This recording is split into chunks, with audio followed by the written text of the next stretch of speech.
record of this computer. So I'm recording, ready to go. Nice. Dude, I didn't know we could do that. I didn't know both of us can record. That's pretty cool. No, it's badass. Just Yeah. Oh, went it along the saved me way. a lot of time, dude, when I was doing the podcast stuff, man. So, hey, Keith, let's start. I want to talk about what we were talking about before. Like I brought up the podcast and then you brought up your business. Can we start with that? Yeah, yeah. Okay.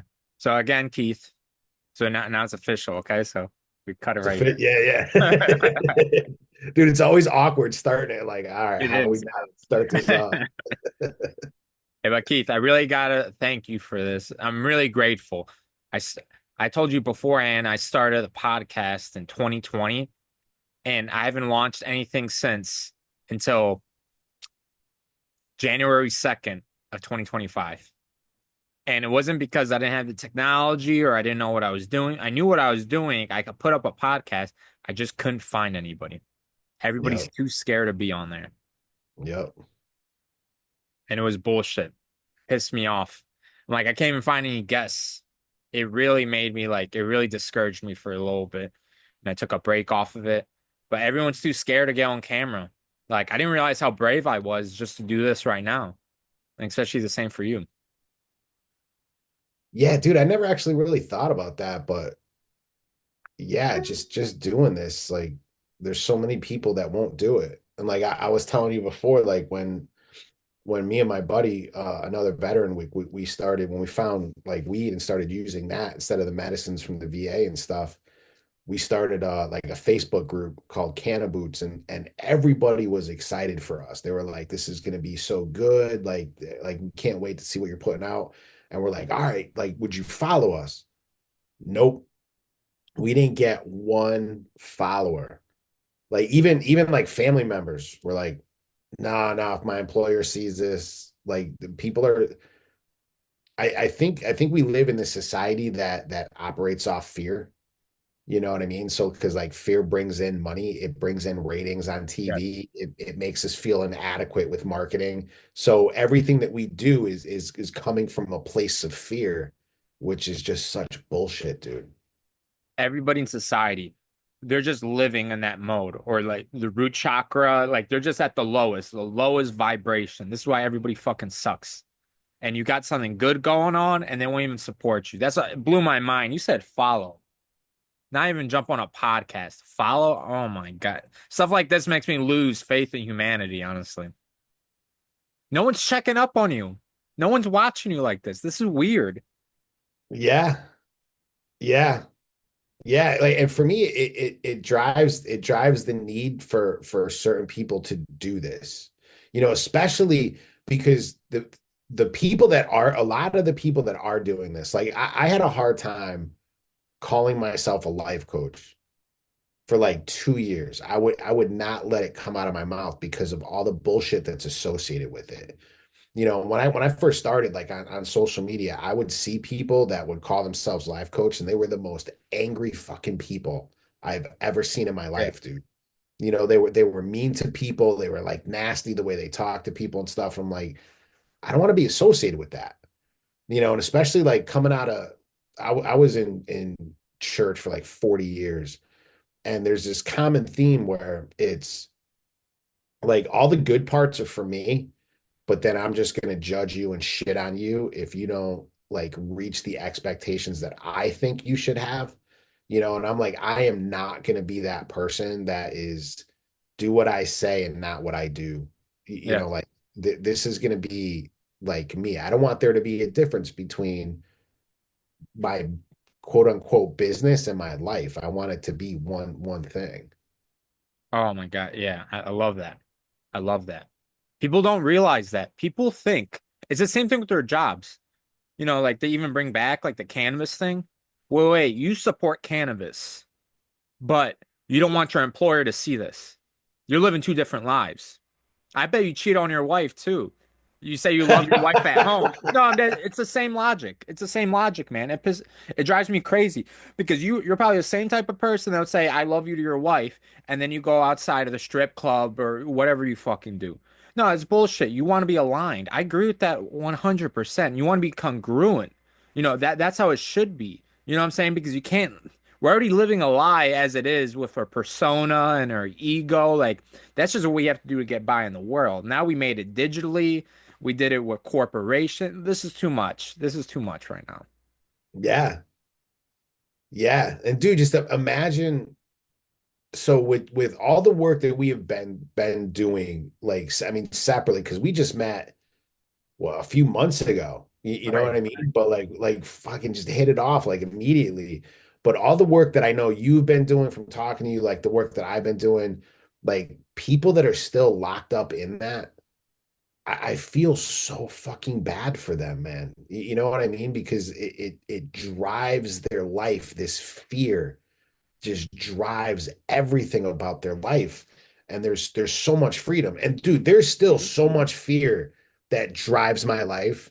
And knowing that that's happening makes me so pissed off. You know what I mean? Which does not help the whole situation. You Do know you what I really mean? feel bad though? Do you really feel bad? Yeah, I've gotten to a point where because I see where it comes from them. You know, because I think it's easy to look at somebody and say, you're making these choices for your life to be this way. And that's 100% true. Sorry, dude. You're okay. So yeah, that's 100% true. But those choices that they're making have been programmed into them from school, parents, religion, just different experiences they've had in life. You know what Right. I mean? Right. They think that they have this free will that is making this decision in the moment, but this decision has been made years prior when they went through whatever the hell they went through, that got them to this into this like life of fear that now when they come up with something so small, it's still that fear drives everything. It still pisses me off, Yeah, yeah. but I do feel like bad for them. You know what I mean? Because I know that they can live at such a higher level. No, I agree with you completely, actually. I understand exactly what you're saying. Yeah, I do feel bad for a lot of people. It's almost like, I don't know, like a kid's like a little kid that's afraid of the dark. And like, it's irrational, it's like you'll outgrow it. But you see these adults like, wow, they haven't outgrown their fears. They're still ch stuck like children, honestly. Yeah. Yeah, dude, like when I grew up, man, like, all right. So I learned how to swim. My uncle just threw me in the pool. Right. Like that was fucking terrifying, dude. Like, but that's what he was known for. Like, I'm just gonna throw you in the pool. Like if you don't come up within a couple of minutes, like someone will come in and get you, like type thing. But you still got to deal with that. And then I was afraid of water for the longest time. Right. You know what I mean? So that's why I love looking at nature and how animals deal with their young compared to Mhm. how we deal with our young. Mhm. And we do it more from like this religious standpoint of using fear to control them, you know. And it comes from a place of love because of course you don't want them to get hurt or whatever. But I was watching videos of like this silverback gorilla and this little baby gorilla was just annoying the shit out of the thing. Like he would just come up behind him and just poke him, and the silverback would turn around and like swipe at him and stuff, and he's like running away. But they were just playing.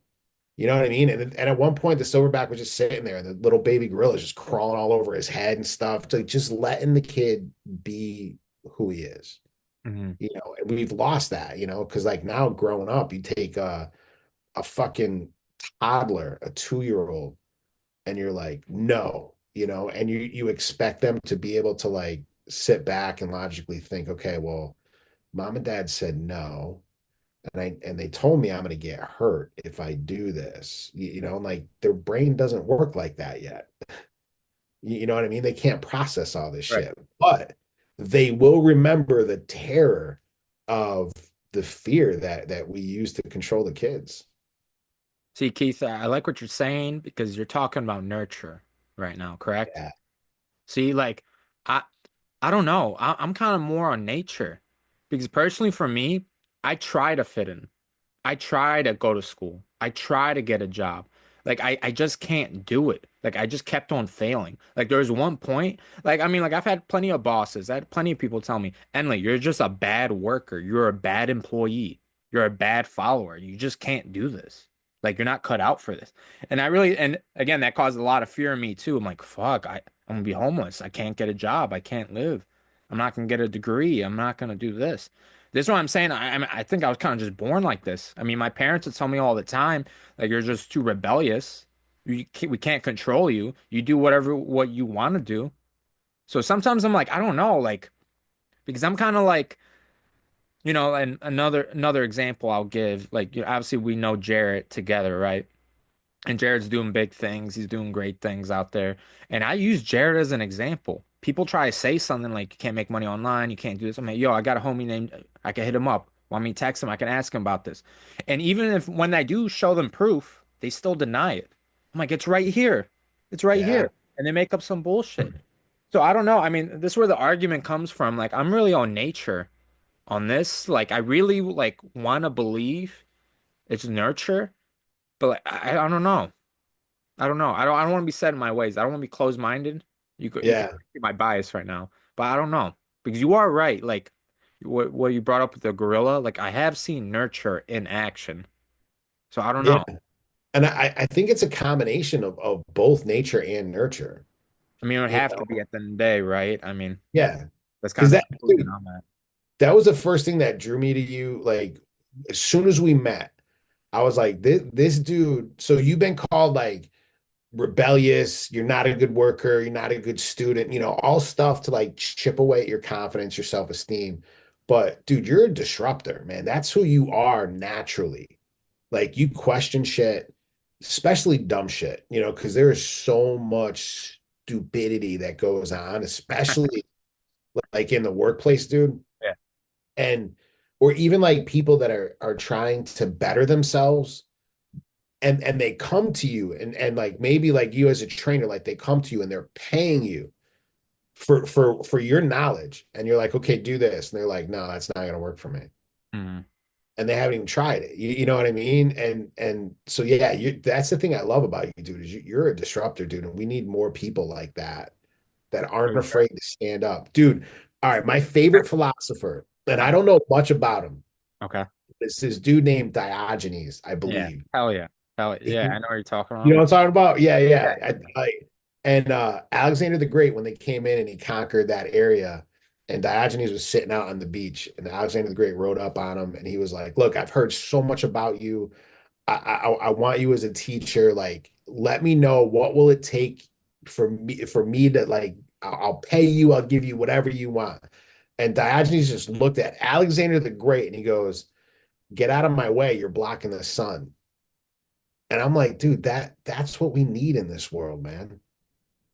You know what I mean? Because there seems to be this awakening that's going on, like where we see that we've been designed to be more cogs in a machine instead of human beings. Right. It's been going on for so long that we think this is just the way it is. But when you look at evolutionary history, I mean, human beings have been around for like 2 million years. So for 2 million years up until 12,000, 11,000 years ago, we lived free. I mean, there was a lot of problems. We were a prey species. There was like conflict and stuff like that. But in this time frame, when you start getting with the like uber rich people, like the Rockefellers, I mean, famously, he said like when he started dumping tons of money into the public school system, he was like, "We need a nation of workers, not a nation of thinkers." Agreed. And dude, you're just a fucking thinker, dude. Because Oh you yeah, you look at absolutely. you'll look at something and be like, and that's the other thing I love, dude. You have no problem looking at whoever it is, it could be your boss, and be like, yeah, this is just fucking stupid. I mean, that's what's happening. That's my perception. Yeah, And stupid things are happening. But the thing is, like, this is going back to the workplace thing because I really don't have respect for it. I really don't because you're just getting paid off. Like, you're telling me how much money I have to give you to go against your principles. And Yeah. like that doesn't sit well with me. I know people are like, I got kids to feed this and that. Like I understand that. But like you understand what I'm saying, Keith, at a certain level? Like you're telling me I have to pay you this much money to turn back on your values. Yep. If I had that much money, I can make you do anything. That kind of worries me because you can't pay me anything. Like I really mean that. You know what I'm saying? Like I want to be like Diogenes. The richest man in the world comes up to me, I'll be like, "Hey, fuck you. Yeah. I need my son right now or whatever the fuck I want." You know what I'm saying? Like I really like that's why we all respect Diogenes. But like I lose respect for a lot of these people because they won't go on my podcast because you're willing to lose how much money? And like some of these people are making like 50,000. Like you could find an entry level job anywhere. That you're really Yeah. worried about losing that job. And we live in America. Like, I mean, me and you were trying to start online businesses. Like, bro, you don't even need a job. You just jump on your phone. Yeah. More ridiculous. Like, I understand people, when people bring that stuff up, like I got kids to feed and stuff too. I'm like, quit your job. They're holding you back. Taxes, all this go online. Like, there's so many other ways. Like, if you're talking about money, my bad, I'm all over the place, but you get what I'm saying, right? Like, Dude, 100%, man. See, like when civilization started, right? If we go back to like the ancient Egypt, when you start, and even like the Assyrian Empire and stuff like that, when you started having cities being built, right? And it's really started with agriculture. So now you have, instead of everybody going out and hunting and gathering to provide food for the tribe, right? So now you have one person that's growing enough food to feed 100 people. So now you have 100 people that don't have a job to do, but they have to make some type of product, whatever, money, like so to barter for the food that's being grown, right? And you start to see like this class distinction, right? So you see the priest class come out, right? Like in ancient Egypt, you yeah, start seeing pottery, the artisan class come out, right? And they start getting paid more money because they have a specialty. And then you fast forward to today, and you have 4 or 5 people that have more money than most of the countries in the world, all yes, because of this specialization that and think about what we specialize, like what is important for us to specialize. The most important thing for at least Americans, that we specialize, that we're like, I am willing to give up so much money for this specialization, is entertainment. Like the Coliseum has never gone away. It's just transformed. Instead of seeing like, lions killing Christians or killing gladiators, killing each other or something, we're just watching movies called Gladiator, you know, agree. but we're still seeing the blood and gore. It might be fake, but it's still driving that entertainment value, that bloodlust, like that we all want to see. You know what I mean? Like the John Wick movies. Yeah. Like everybody wants to be like watching that. Like, dude, going on 50 and I'm watching John Wick and I'm like, I want to be John Wick, dude. I'm gonna start training tomorrow. You know what I mean? Like it's just it calls to us, but that's what we put in the importance on, but we don't put the importance on teachers, mentors, coaches, Yeah. people that have a knowledge base that can actually elevate your life. See, this is why I don't know. That's what I was saying. I don't respect people like because they're kind of selling out because they're really taking a big bribe, which they don't need to. There's many ways to make money. You live in America, but like I don't know, like it's tough to say. I mean, a lot of people want that life. They want stability. They want the illusion of it because you don't have stability because you don't control the business. You have no say in the business other than the job you do. So you just do a good job and you make sure the business is going good.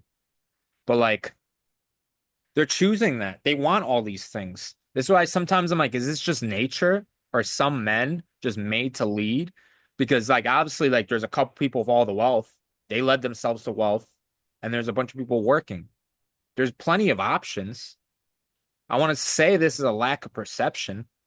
They're just ignorant. I really want to say that. I really don't want to say people were born this way, but how can I speak for other people? I can only speak for myself, right? So this is Yeah. difficult. Yeah, and there's so many different I think it's so nuanced like to get like what would because I think about this a lot, like especially growing up 40 years in church where I turned my back on education. You know, I felt like I was telling you before we started recording, like I fell in love with it like at 34 when I went to college and stuff. And I was like, why did I waste my like what could I have done if I went from high school to college? Like I think of myself like I would have been an astronomer.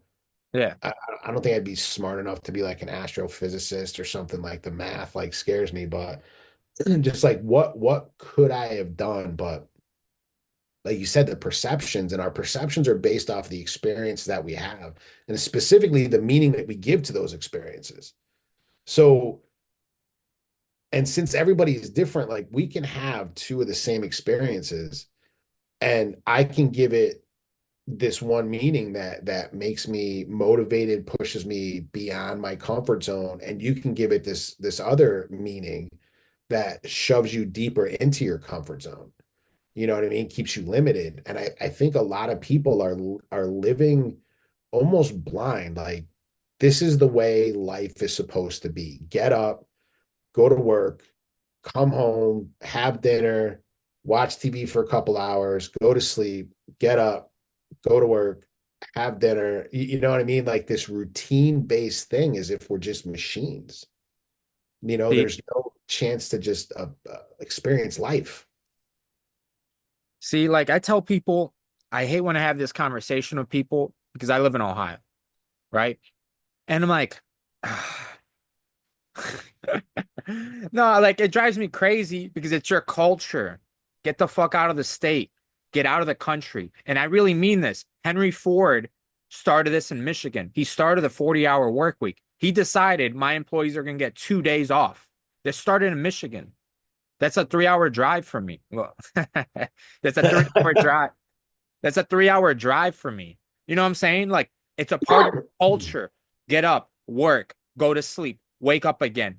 You got 2 days to hang out. That's not how the world works. Like I've actually been to other countries. That is not how the world works. Like people look at us, they're like, you guys are weirdos. You guys give your whole life to just your employer that you don't even know. Like, did you ever have dinner with him? Do you know his family? Do you hang out with like this doesn't make sense. Why are you investing so much time into your employer? But I tell people it's a part of your culture because Henry Ford did this 100 plus years ago in Michigan. And like I live in the Rust Belt, you know what I'm saying, in Cleveland and stuff. Like this is how everybody's programmed. People want to say this is life. Like, bro, you're being closed-minded. Bro, you go to down south and you get a different perspective. You don't even have to leave the country. I mean, we go, Connecticut, where you're from, you know what I'm saying? Go on the East Coast. There's gonna be a little bit different perspective on work there too. You don't have to go far. Like, I mean, I know I'm closed-minded because, like, obviously, this is how we work. This is how our egos work. But, like, I know if I go, like, if I went to Connecticut to visit you, I'm gonna get a different perspective because I'm Yeah. a different place. Yeah, dude, I lived in Italy for 4 years when I was in the Oh, shit, military, nice. and life was so different, you know, because like we chose not to live on military housing. We chose to live like we call it the economy. Like so, my Yeah. landlady was an Italian lady. I couldn't speak to her. Just handed her the money, and she'd say grazie, and like we were, you know. But dude, they took like a 2 hour lunch every day where they'll have like lunch, take a little nap. You know, their workday was a little bit longer, but at like 9 o'clock, dude, the bistros are just popping because everybody that's where you're all out to hang out with your friends, socialize. You're having dinner like at 10 o'clock, you know, and it's just a slower way of life. In fact, I remember me and my wife, we were babysitting a buddy of mine, their kids, because him and his wife went out.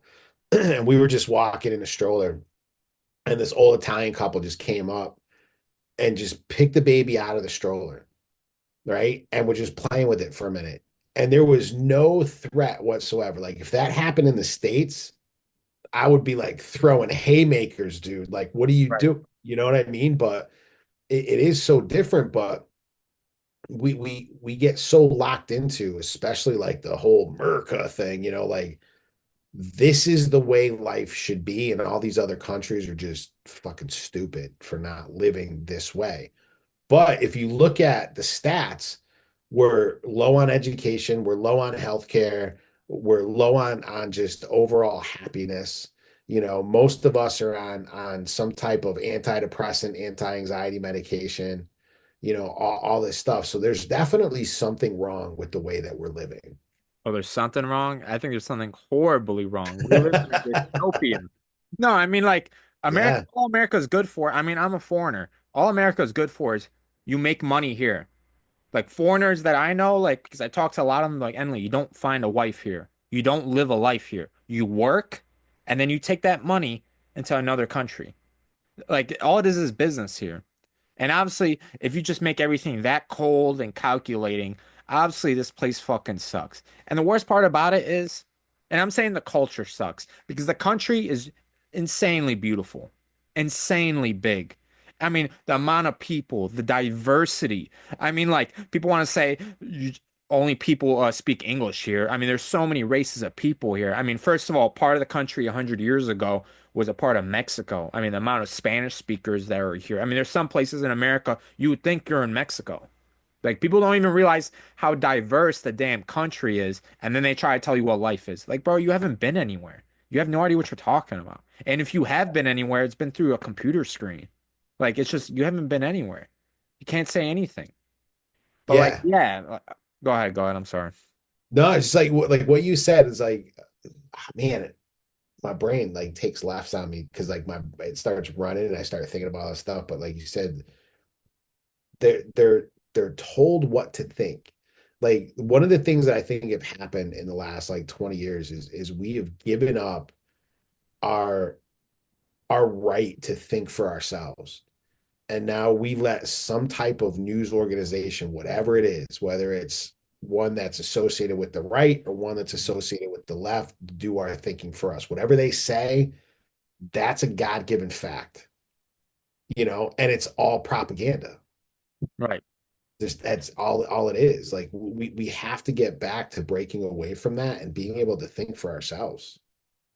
Like, no, you're so right on that, but that's a choice. Like I tell people, you want to know about, let's say, I don't, Ukraine and Russia. You want to know about that war?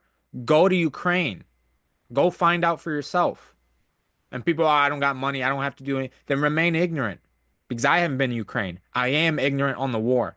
I do watch the news, but it's a different, I know it's a different perspective. I know there's an agenda. I know what's going on here. So I still watch the news because I am open-minded. Because I would be closed-minded if I'm like, no news, right? I would be closed-minded by definition. So I watch the news. I'm like, okay, what are they trying to tell me? I know I haven't been there. This is not the truth. I'm looking at someone else's truth, you want to say, or perspective or angle, but I have to go there and see it myself. People don't do that. That's another reason why I'm like, go get out of Ohio, see how other people live. Go to another Yeah. state, go to another country. But like again, like that's what the news is actually there for. The people that run these stations are like, we know people don't want to think. I mean, think Yeah. about it. And like I'm not insulting when I say this. Like, for example, I drive a Chevy, right? I don't know how to build a car. I don't. I gave someone else the thinking to do that. That'll be sweet. I could build a car from scratch, right? But do I have time to do that? Is that main priority in my life? I mean, Yeah. I do maintenance on my car. I do know how to do a lot of things other people can't do. So I like to say I think a lot more about cars than other people. But like in that case, it's logical. Like, let me use what I have right here. Someone already did the thinking for me. I don't need to learn how an engine works.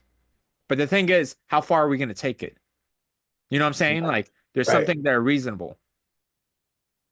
That's the Yep. problem. It's like Yeah. gets dangerous. Very much so. Very much so. And that, in fact, that even like the thing that because I love technology. I'm not like great at using it, but like the whole thing with the AI coming out, I like using it. Like I found a lot of benefits for it, but I'm also very nervous of it. It's like, and the main thing that I'm nervous for is like, dude, when I was growing up, I had a phone by my bed, right? And you know, the ones that plug into the walls, not a cell phone or anything like that. I used to know like 30, 40 phone numbers right off the top of my head. You know, like when I was in school, we had pay phones and I could just go in and like dial like my parents, a friend, whatever, right? Talk. And now, dude, I don't I know my wife's phone number, but I don't know my kids. I don't know my parents. Like I don't know anybody else's phone number. So if this phone dies, I'm screwed. I don't know how to get in touch with anybody.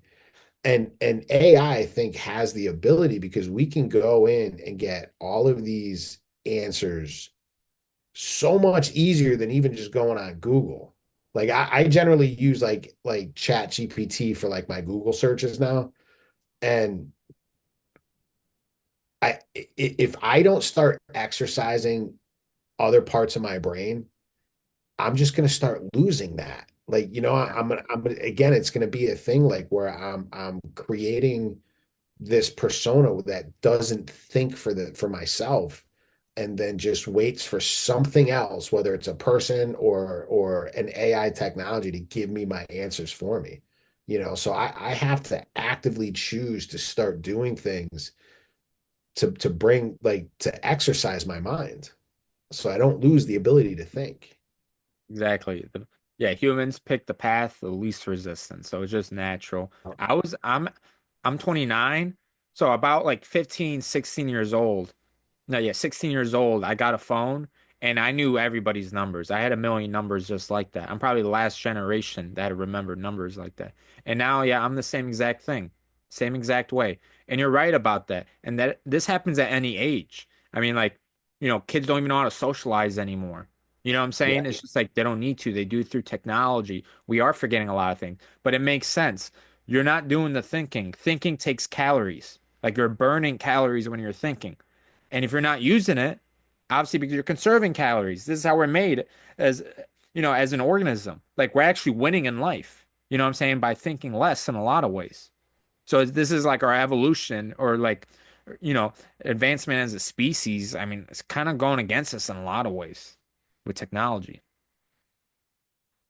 Yeah, I think it seems like the next whole level of evolution is going to be like some sort of hybrid between, you know, a human being and a machine, Oh, you know. it already is. Like, let's bring it back all the way from the beginning. I actually tell people this.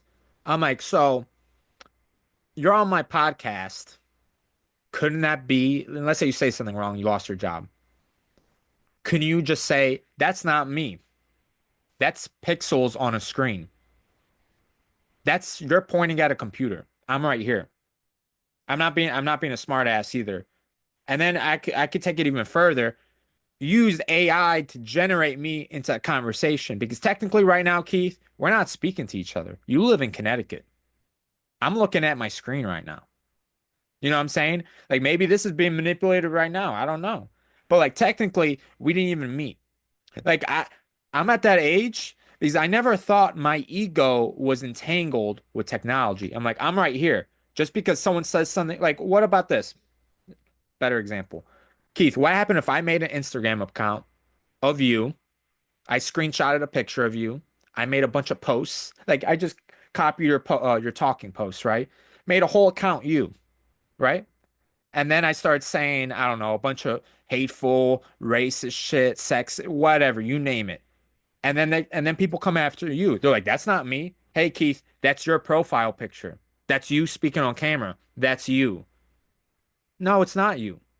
There's no Yeah. separate. I believe there's a separation between technology and man. Everyone's already jumped on this transhumanism thing already because that's why people are too afraid to be on my podcast.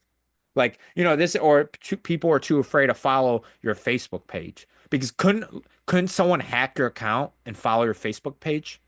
Be like, hey, that's not my fault. And it's really not because you don't have control of the space. You don't own Facebook. You know what I'm saying? It's like you're not like a Yeah. sovereign entity in that. You didn't make that on your own. You're just using someone else's platform. Just like I'm using Zoom right now. Like Yeah. I don't get this. There's almost this schizophrenia. It's like I don't even know. It's like you're not in your computer. Anybody could type up any bullshit. Like my profile picture. That's the reason why it's not me. I'm like, none of that's me. You got to come to Ohio to talk to me. Like, I can't believe I have to say this. I'm not even that, like, maybe I sound like an old person. I'm only 29. You got to talk to me. Talking through a computer because like, obviously the technology is good right now. We're having a great conversation, but this would be 10 times better if I visited you in Connecticut. We're face Oh, to hell yeah. Yeah, because we would feed off each other's energy more, right. which is lost. And dude, that's such a good point. I mean, because like the camera's picking you up and it's converting you into pixels and into data into ones and zeros, and then it's sending it to my computer, which is then like re whatever, putting it, reforming it into you, and even your voice. It's the same thing. It gets takes taken down into just sound waves, and then comes across. And then my ears are just interpreting that. You Like, know, I don't know much about technology, but are you claiming that's me? Like what you just explained right there. That's my ego? Like, no, like what is a human? This is what we need to talk about. This is what companies need to talk about. This is what, like, come on, like people can't have social media. Like people can't even have like this doesn't make any sense. It just like you liked a page on Facebook. That doesn't make sense. I've left, I remember when social media came out, I've I've gone to the library as a kid and I didn't log out of my Facebook or whatever. And there'll be some little kid playing on it, just typing shit in. Is that me? That can easily happen. Like, there's no boundary anymore. Like, this is ridiculous. It's like, I know what a human is. And some people want to say I'm not up with the times or I'm an old person, but like it's just true. Like I'm just using definitions here. I'm just using logic. That's not me. I'm dude, sorry. that is such a good fucking point, man. Like, what is a human like in this day and age? Like, what is actually being a human? What does it mean to be human? Well, supposedly by companies, being a human is your email account, your bank account, your phone, your like, I mean, these are separate entities. I like to say my phone's separate from me, but I guess it's not. Or like my other friends, because they're like, I can't be on a podcast, I can't make social media posts, or even make it faceless. You know what's hilarious? The Patreon, I got to bring this up. One guy told me, hey, I'm like, hey, if the conversation gets risque, let's put it on Patreon. He's like, no, no, no, because someone's going to pay for your account. Go in there and find me. I'm like, holy fuck. The Yeah. mental gymnastics you got to jump through. Yep. But this is what I say. Like, that is not me. It's just not me. At the end of the day, like you got to come to me because I bet if I met you in person, because I watch your posts and we're talking right now, but if I met you in person, it would be a different experience. But isn't that logic? Just like I'm watching, you see how frustrated I get? This is a better example. This is a better example. All right, so I'm watching Scarface, right? I'm watching Tony Montana. Like that is not reality. I know that's Al Pacino, an Italian actor, playing as a Cuban immigrant and supposedly he's a part of like the drug cartel and he's working for Sosa, which is most likely Pablo. This is fiction. I'm not running around saying, "Oh my God, do you see what Al Pacino's doing? He's a part of this drug cartel." No, it's a movie. I know it's fake. When I partake in social media or a podcast, because you see I dressed up nice, I got a bunch of books around me, make myself look smart. I'm speaking a certain way. No, I'm that serious. Like you see, I'm in a way, this is kind of like acting. Yeah, I yeah, don't judge people on their social media. And especially when they say something stupid or bad, I don't. Because that's like me judging Al Pacino. I'll be like, he's a piece of shit. You know how many people he killed in that movie? What are you talking about? It's a movie. yeah. It's the same thing with social media. Why would I fire you? If I had an employee, I wouldn't fire them. If they said something stupid. If I had a problem with something they did on social media, I would talk to them. But like I know it's a movie, like it's the same realm. You're looking at a screen. Yeah, and we're being judged now off of like a 10-second clip. So we're taking 29 years of life, 50 years of life, and we're condensing it into I just watched this 10 to 20-second clip of you, and now I know everything about you.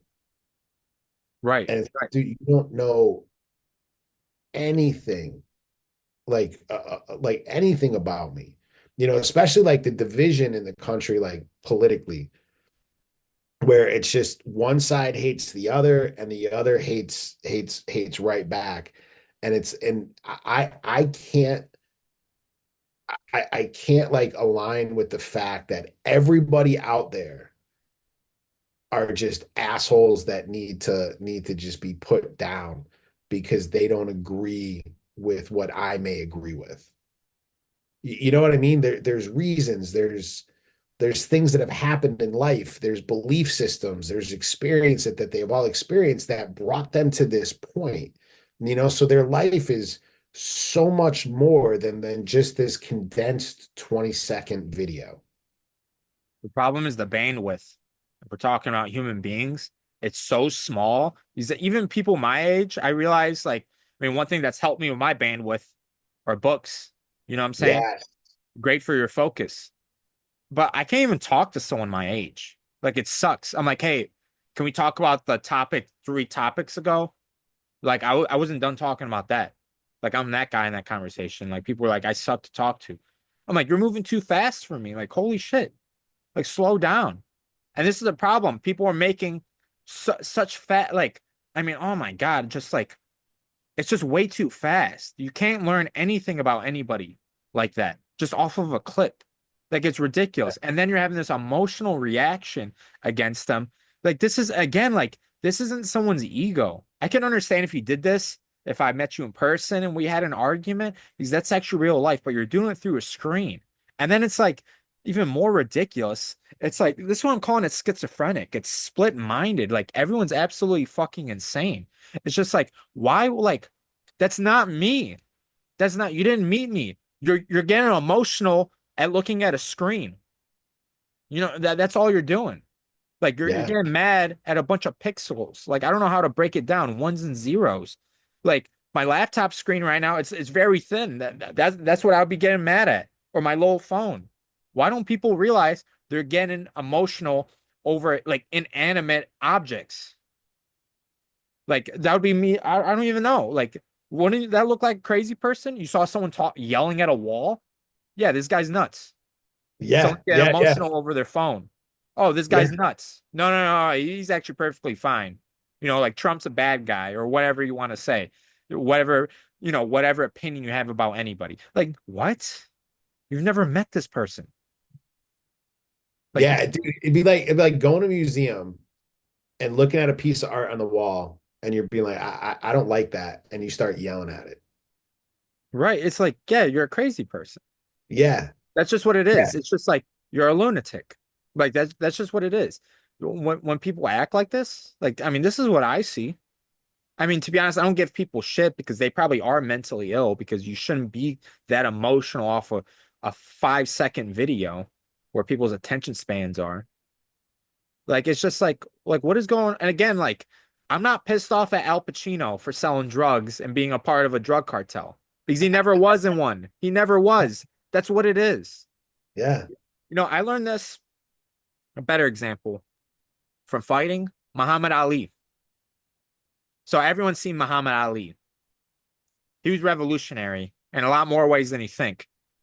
And because in the 60s, he knew how to act in front of a camera. Because Muhammad Ali's personality, very bashful, very shy person. He could barely look really, in the eye. He's not his ego. He had no, I mean, like, obviously he had an ego, like, I want to be the greatest boxer ever and everything. But like he knew he had to put on a show. He's not that person. He's from middle class America. I want to say his dad father was an accountant, very humble person, very hardworking. He just knew being humble doesn't pay the bills. My personality sucks to make money. So let me put a persona on, like a professional wrestler. You know what I'm saying? This is where he got these ideas from professional wrestling. Because he knew this is fake and this and that. But obviously what they do is respectful and everything. I'm not dogging that. But he saw how they had a persona. And he wasn't that type of person. People don't believe this. Like if you're in a room, again, you have to meet Muhammad Ali. Rest in peace. He passed away. So unfortunately we can't do this today. But like you had to meet him. And if you met him, you'd be like, this is a God-fearing man. This is a very humble man. This is a very shy, a very introverted person. But that doesn't make money. He knew this. That's Yeah. why I'm saying he's revolutionary. And the Yeah. And that's the thing, dude. Like the shit that makes money is the stuff that makes us disconnect with ourselves. Like when I was out in Ohio with Jared and we met you, I remember I came home and there was that night, right? I got in like about midnight. Me and Sandy were talking and so that in fact that was the day we did the DMT ceremony. Mhm. And I was just like I felt like I was seeing the world for the first time, like I was just newborn. And in fact, me and Sandy were talking, and like within 10 minutes, she started crying. And she's like, I've never felt so much just peace radiate off you. And then I went out to the garage and I was just smoking and watching like a little bit of a movie because that new Joker movie had come out. And but I was like, let me watch the first one so I can catch up, right? And there was this scene like where he makes his first kill, and it was I don't know why, because I've seen the movie before, but it was so disturbing to me that I ended up just shutting it off. And I was like, you know what? It's not feeling right. You know what I mean? It was too real. Mhm. Um, so I just like shut it off. But like people are like you said, they take these little things and they see like this is the reality. Like from dude, I've always been like, I would love to work on a sitcom or a movie or something like that. You know what I mean? Because it looks like it's so fun. But then you hear like in the news or something that all the actors hate each other. There's all this fighting. Like there's some movie now like where they're like all the actors are suing each other because they hate each other so much and stuff like that. So even like what we're seeing, what's our entertainment and the stuff that we want to emulate in our lives, it's not real. You know what I mean? It's just that persona that's being put on because that's what sells. Absolutely. I mean, it's just theater. I got this book behind me. I gotta pull it up because it might answer some things. So I got this book, extremely powerful. I really recommend it. Power versus Force. Oh, And it's by David R. Hawkins, MD, PhD. So legit guy, but he's pretty out there. Eh, I'm not done with it, quarter of the way. And to be honest, I stopped reading it because this was already difficult enough. It's about like consciousness and and again, like what is power, what is force, and it's pretty. It was definitely above what I know, but what I got perfectly, and I think he put it awesomely, is this chart. Do you see this chart? oh yeah. So the above is the power, below is the force. So basically, Hawkins says for you to move up in consciousness, and this is what I want you to focus on, because you actually brought up you're in peace. He actually puts a number by it. This is fascinating. Peace is right under enlightenment. That's the frequency you're at. But we talked about fear. Fear is right here. Everybody's in fear. I mean, look, you start in shame, guilt, apathy. This is legit how human emotions work. Like this is why I mess with this so heavy. And you're at peace. You can't watch something out of fear. It doesn't connect with you. You turn it off. But if you're in that fearful stage, that is an awesome thing to watch because Yes, dude. for, you can't do this at peace. You know what I'm saying? Yeah. And do you see through your experience, you probably went through all of this: shame, guilt, apathy, grief, desire, anger, pride, courage, neutrality, willingness, acceptance, reason. Like this is how human emotions work. This guy's got it down. Because I tell myself this all the time. If I want to go to fear to courage, nah, I need to go through desire, anger, pride, then courage. You gotta That's work yourself freaking up. amazing, dude. I'm gonna pick that book up, The man. chart, for me, this was difficult. This is why I stopped reading it because I'm like, maybe I need to read some other things. He gives examples. Basically, the whole book, he gives examples of everybody in those modes. Yeah. For like enlightenment, he brought up like, typical ones you'd think of: Christ, Buddha, people like peace, like Muhammad Gandhi or Martin Luther King. You know what I'm saying? Like he brings up examples and like, oh man, it's just like this is why you're not resonating with that because I've had experience, experiences psychedelics like that also, and I realize I just don't resonate with that. And then when I Yeah. meet people, they're in fear and that bullshit. I don't resonate with that either. It doesn't, remember in the beginning, I'm like, it doesn't make sense because I'm not in that state of consciousness. If I was in that fear state of consciousness, I'd be like, well, that makes perfect sense. Like, what are you talking about? I would actually defend it. I would actually argue against it because that's my state of consciousness. Yeah, dude, that is such a good point too. Because we're gonna feed the animal that's alive inside of us. So if that's fear, we're gonna feed fear to it. If it's peace, we're gonna want to feed more peace to it. Yes. You know, um, yeah, dude, I fucking love that, dude. And that's why, like for example, in marketing and stuff, you got to use fear to get someone to buy something. Everyone's already in fear. If you want to sell peace to someone, I mean, you gotta give them someone in that state of consciousness and peace, because I wouldn't be able to sell you anything if I use fear. But if I use peace or enlightenment, I'm sold. I'm sold. Yeah, yeah, Give me that. But everyone's in fear. So that's why yeah. people are like, use fear. And you know what I'm saying? It's just like, this is why scary movies are popular and other negativity and bullshit on social media. It's like, that's what everybody wants because you choose your Yep. state of consciousness. It's in your mind. You know what I'm saying? People want to be there. That's why I'm like looking at them like, why are you staying there? Why are you torturing yourself? You could move up. You know what I'm saying? In your case, and I've done it too, but like sometimes we get a little bit extra help, you know what I'm saying, from like, DMT and other things like that. Yep. Like you could Yep. do it by, I mean, that's what Christ, Buddha, I mean, what any prophet you could think of. You know what I'm saying? They're like, you could do this yourself. But people refuse that. People are like, I don't want that. Yeah, yeah, we've been taught that all of our answers are out there somewhere. Like we're waiting for fucking Amazon to drive up and drop off a box, and it's like happiness, contentment, joy. You know what I mean? It's like it doesn't exist out there. It I got this. exists inside. Yes, I got this other book, The Book of Five Rings by Miyamoto Musashi. Have you heard of him? No. No? Seriously? Yeah, Oh, I've never heard of them.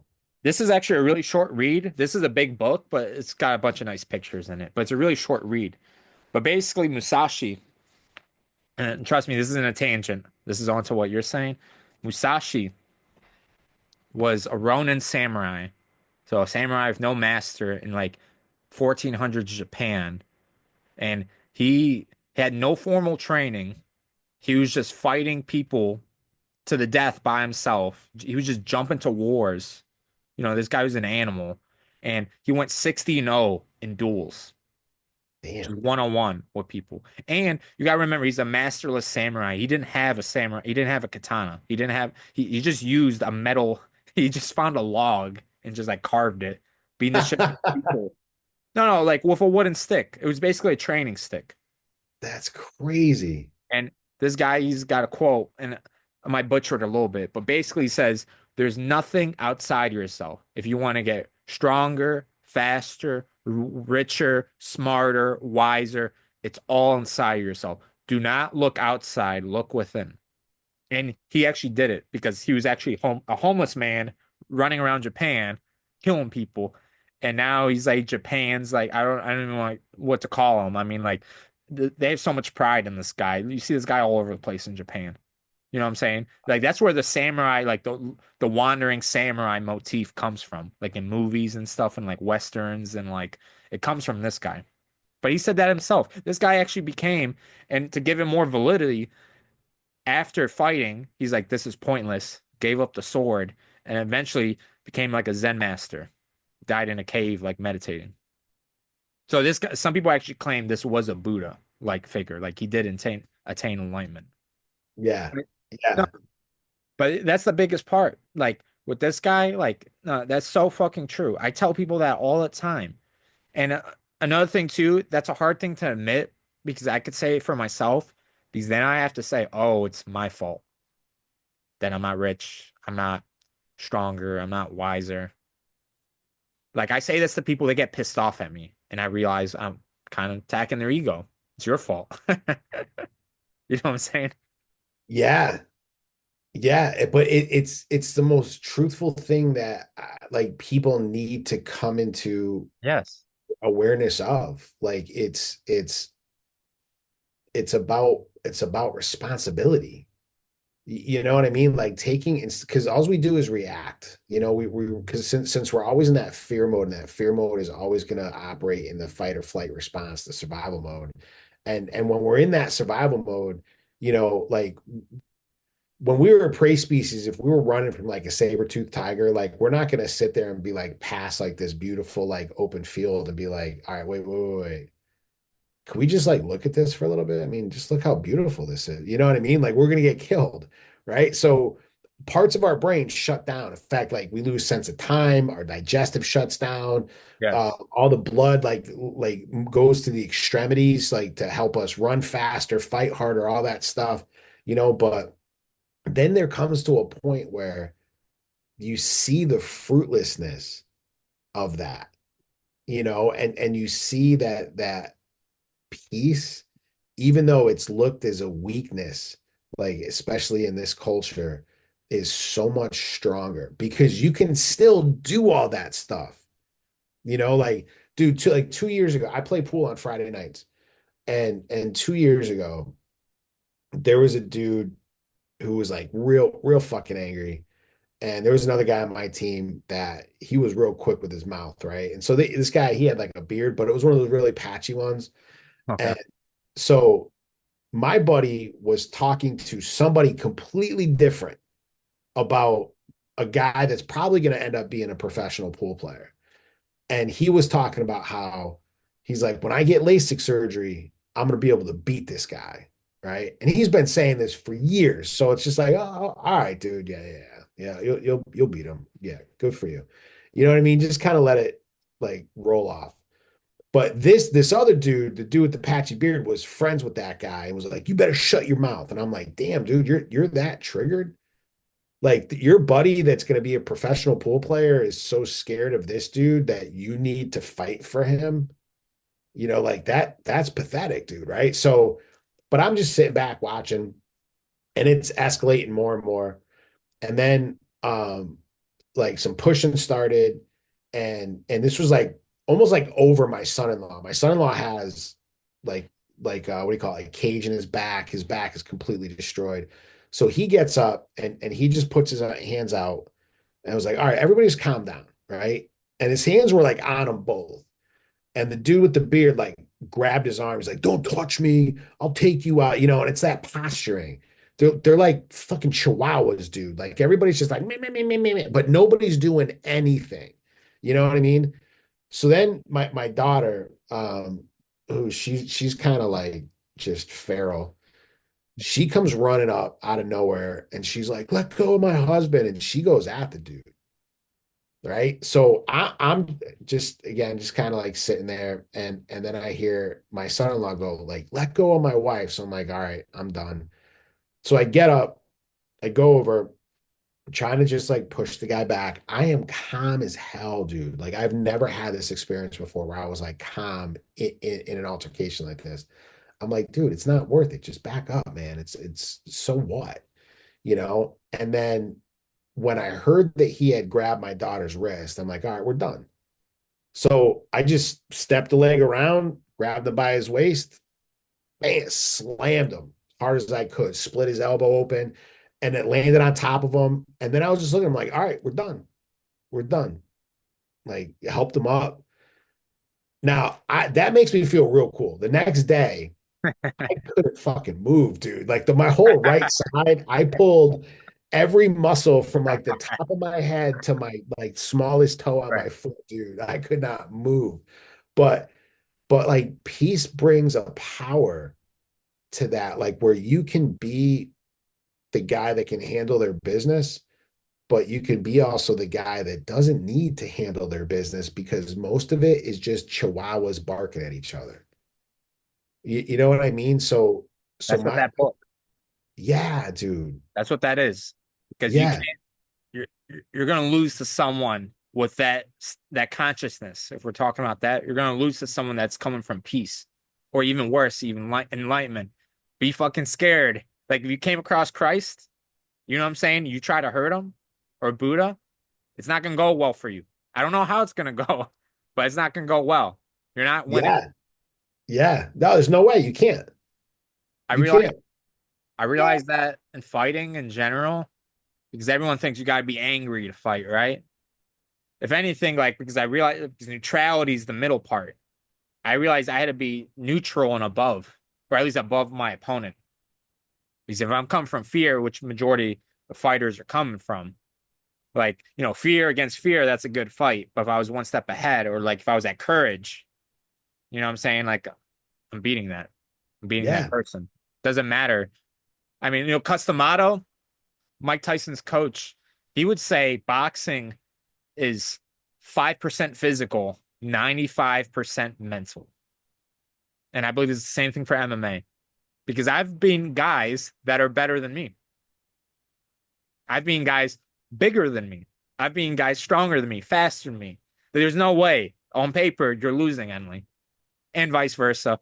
Guys that I'm better at, bigger, stronger, faster, they've beaten me, but it's up here. That's why I Yep. lost my consciousness. If you want to say you want really want to pinpoint it, my state of consciousness. But yeah, Dude. 100%. Yeah. Dude, last night, man. So on my Friday night pool team, we play both 9 ball and 8 ball. Right. So 9 ball, I went up with in fact, my friend that I'm gonna be marrying her and her fiance tomorrow. So I was playing her. And we're pretty well matched, but I was just feeling good. I was like calm, like I was confident. And it was like one of those games, like, and I'm not great, like I'm mid-level. But it was one of those games like where I felt like even if I tried, I couldn't miss. Right. So then I go to the next my 8 ball game, and I'm playing this dude that I know is good, that he's always been better than me. Like right now, our skill levels are the same, but he's always been better than me. And so even before I lost that match, even before the first ball was shot, because I was already thinking of him as my better, which then started breaking down my confidence.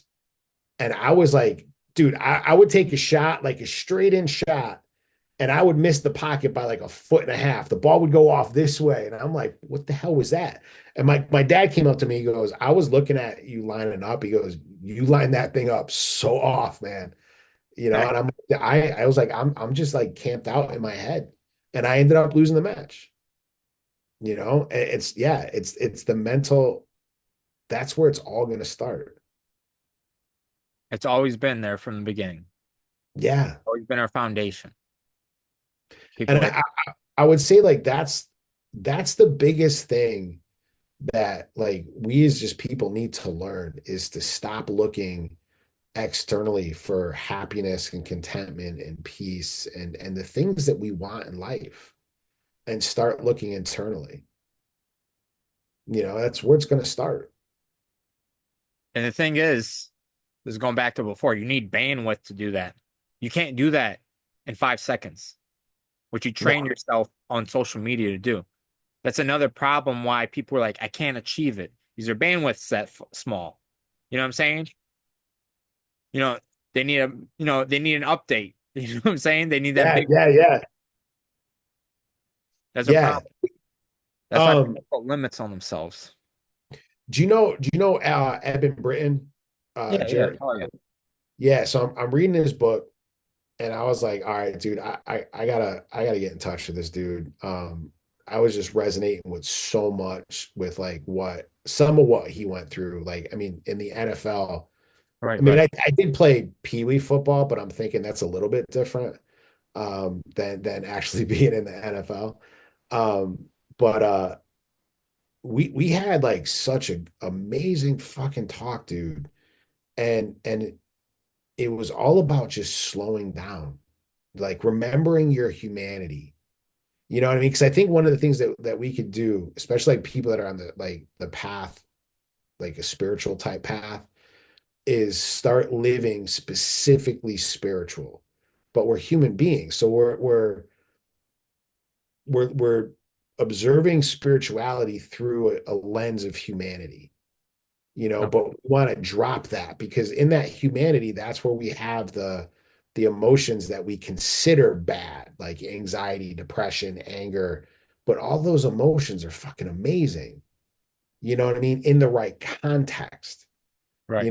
but we're so, like you said, schizophrenic. We're so off that we're using them in the wrong ways, and it's like we're like one of those old-timey pirate ships that with the sails in the wind, like if a good wind blows, we're happy. If a bad wind blows, we're pissed. Yeah.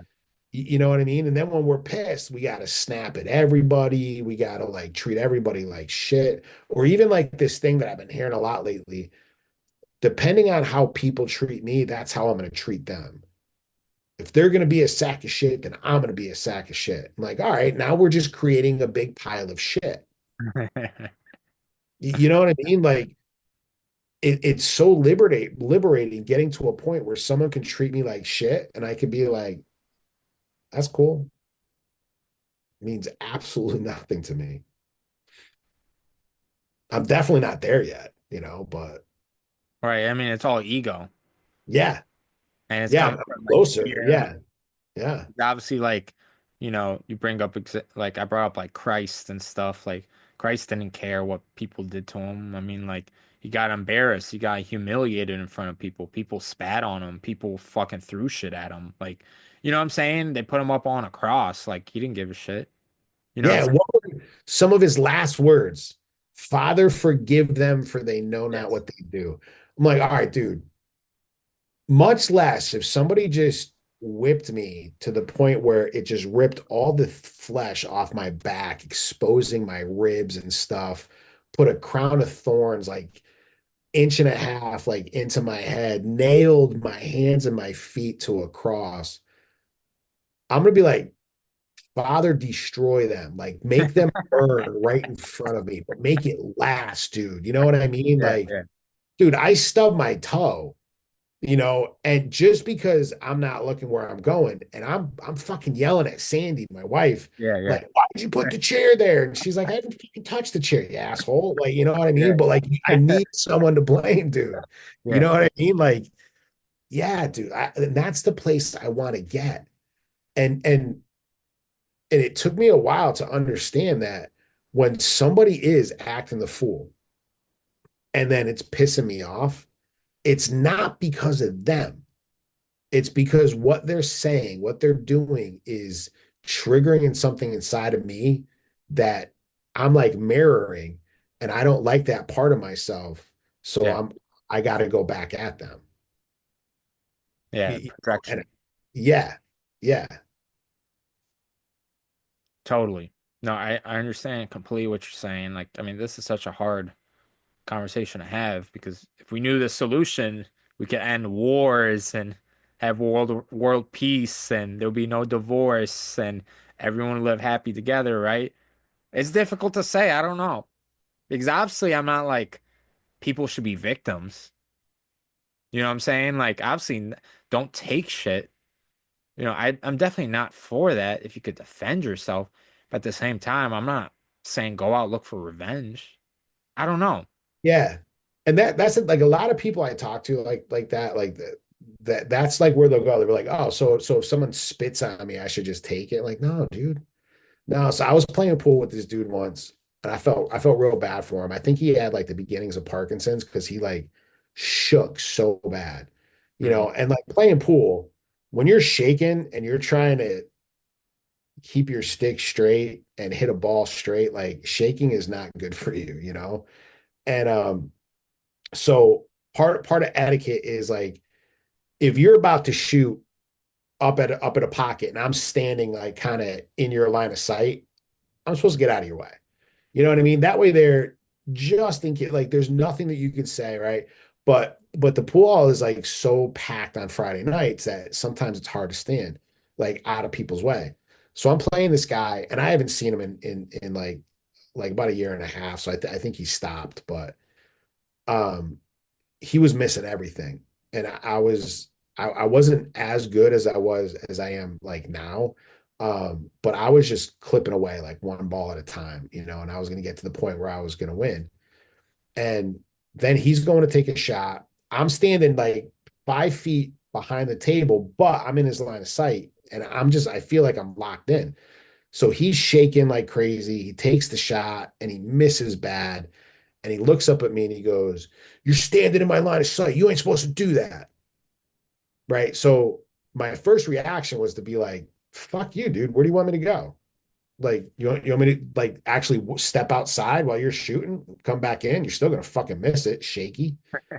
Like Yeah, like yeah. being an asshole back is like my first response. Right. So I was just like, I forget his name, but I was like, all right, dude, I got you, man. I'll stay anyway. So I made it like a point when he went up to the table, I would walk out of my way, like 10 feet away behind these other tables where there's no place that he was going to shoot on this table where he was going to see me. So the match goes on. I end up winning. And then as you know, you're supposed to shake hands, and be like, hey, good match, whatever. And he comes up, he doesn't shake my hand, and he goes, "You're not supposed to stand in my way. Like you were in my line of sight. You're not supposed to do that." And and this was like one of the first times, like those moments of growth that you see where you're like, "Oh, that's so cool." Right. So because I went where like my rage dictated everything, and then I went so far the other direction where I wouldn't stand up for myself, a little bit, and then I finally found that middle ground, and I was like, let's just say his name is Dave. I was like, Dave, it's over. I got out of your way. So I did exactly what you asked for.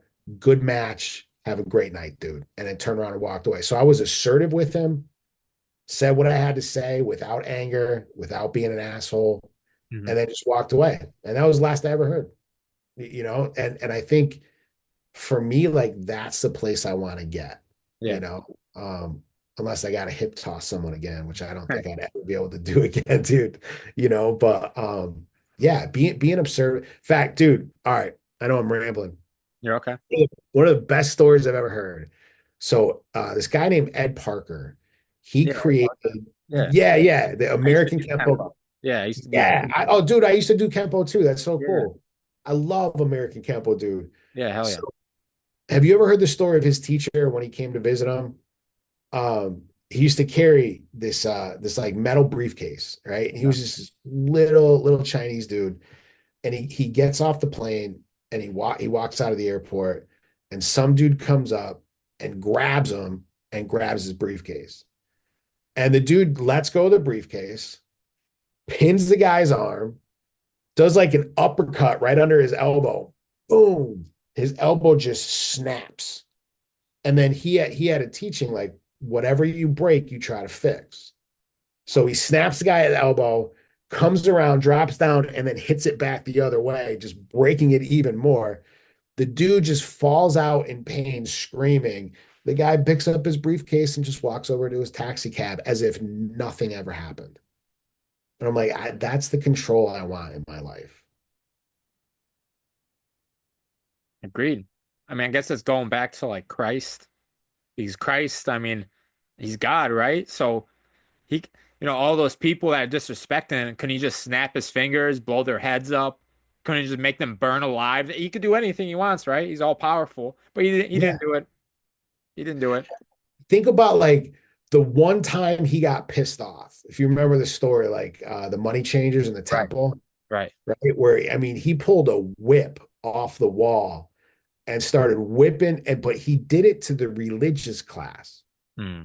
He never did that to somebody considered a sinner, to whores, to Yeah. fornicators, to anything like that. Never did that, but he did it to the religious class for a specific reason too, because I think, like, if I remember right, he said like you've turned the house of God into a den of thieves because the Israelites they were supposed to bring like I think it was like the a firstborn lamb without spot or blemish, like perfect for the sacrifice. And the priests start like, all right, we can make money. Like we're gonna sell these fucked up lambs, that got like 8 legs and stuff, and we'll sell those for the sacrifice, which weren't up to the standards of the law written in Leviticus. So when he saw that, I don't know if you call it losing your temper, but he No, he's flipped. definitely angry. Like, Yeah, he got definitely pissed. You know angry. what I mean? Flipping And tables, whipping yeah, people. Yeah. yeah, dude. Yeah, he went. In fact, he went WWE, man. He was Right.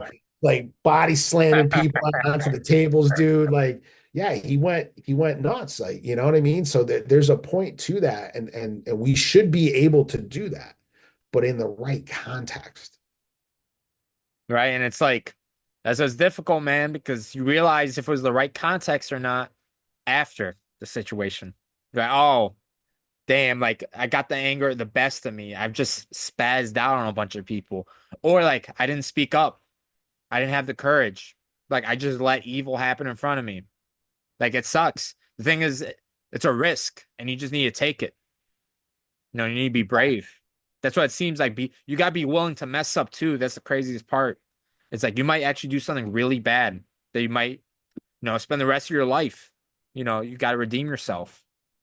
Yeah, dude. In the army, they always taught like make a decision, whether it's right or wrong. Make a decision. Like they would Yes. respect you more for making it a wrong decision instead of making no decision at all. Oh, agreed. Agreed. And even that's the thing in the Bible too. Like it talks about like God would rather you be hot or cold, but when you're lukewarm, like it says like he'll spew you, like literally vomit you out of your mouth. Like So like true. when we're lukewarm like that, we make God nauseous. No, so true. I mean, like, yeah, indecisiveness is a killer. Like, Yeah. that's yeah, it's so true. Time just keeps on moving. You can't hold it back. Yeah. And there's ways to sort of mitigate the possibility of really like causing problems. Like, that was the one thing I learned like with my anger is like, everybody's telling me like I have an anger problem. I have to go to anger management. And that never made sense because I'm like, dude, I'm managing my anger like real well, because I use it all the time. I practice anger every opportunity I get. But what I don't practice is peace, gratitude, love, joy. So if we can spend time practicing those things, you know what I mean? Like when we have to step up and do something and use anger, it's going to be in such I think a better format that we're using it in. Is going back to this book, which really clicked with me, because I think I'm a very angry person, and people have definitely said that to me. Right here, anger. Do you see that well? Do you see where anger is in this column? Oh yeah, it's up on that page. It's like the third one down. So below is desire, fear, Yep. grief, apathy, guilt, shame. And then everything else is pride, courage, and everything gets better. I started realizing I shouldn't be ashamed of my anger. My anger is keeping me from inaction because I don't want to be in those states of consciousness. And I realize a lot of men, I mean, some of them just stay at anger. They don't like, I mean, you probably hear women say this. They're like, only emotion you can express is anger because they're literally trying to hold everything together before they just end up in a fucking depression. Yep. You know what I'm saying? Because you can't do anything in those emotions. Like you just can't. Like anger is actually a fine emotion to be at. That's the lowest where I want to be. I obviously you want to get up higher, but that's the lowest I want to be. Because this kind of going to like I don't know, toxic masculinity and like how men should act and men shouldn't be so angry. Well, you want us to be sad? You want us crying? We're not going to get anything done. Anger pushes you to places. And I think the story of Christ, that's actually what he's showing with that. Because I don't think Christ has ever been, I mean, I don't know the Bible like that, but I mean, has he ever been fearful? Has he ever been depressed? Was there a time he's like, yeah, I'm not leaving my house. I'm staying in. I'm not performing any miracles. I'm not going to help anybody out. Yeah, dude, that's such a good question too, because I've I know he's been sad because there's like that one verse, Jesus wept, Yeah, uh, yeah. when his buddy died. But that's reasonable. Who I wouldn't I be? th- I think I can say he was fearful, because like when he went to the garden before he was crucified, before the Romans came in and arrested him, like in the Garden of Gethsemane, he prayed that if God will remove this cup from him, like remove this job, like, but then he said, but your will be done. Yeah, not mine, something like that. And that's the thing, like we're all gonna feel fear, but we can either allow that fear to control us or we can control it. And by controlling it, it doesn't mean we're not going to feel it. This is something like I'm learning like crazy right now, like because my depression is pretty much under control, but my anxiety still whoops my ass. And I hear all this stuff like you just got to surrender and accept. So like in my mind, I'm like, I surrender. And I'm like, why the fuck do I still feel anxious? Because like it's the acceptance of this is how I feel right now. You know what I mean? So the trick is not to get it to go away, it's just to be okay with it.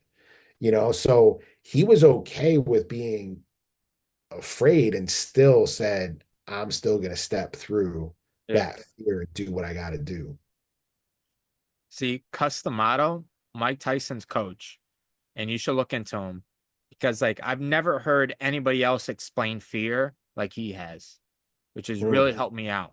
I mean, no other psychologist or anybody I could think of. But this is in the context of fighting, but obviously it goes into the rest of life. But he makes the analogies like fear is like fire. It's like you have to manage that fire because obviously fire could cook your food and keep you warm, or it could burn your house down. And when fighters get in the ring and they freeze up, that's the house burning down. Or a fighter could, use that fire to actually help them win the fight, project their fears onto their opponent and defeat that opponent because that's what fighting is. Like any fighter tells you that they're not scared, well, that's bullshit. And if they do really believe that, well, they're just using their fear the proper way. Yeah. But that's what Mike Tyson's coach was talking about, Customato. We gotta manage that fear. That's what fear is. It's normal to be fearful. Like if you're walking to a ring to fight someone, that's normal. You'd be a psychopath if you feel no emotion. You just have to manage it. Yeah. It sounds like that's what Christ did. You know what I'm saying? He did have fear, but he managed it. Yeah, dude. Yeah.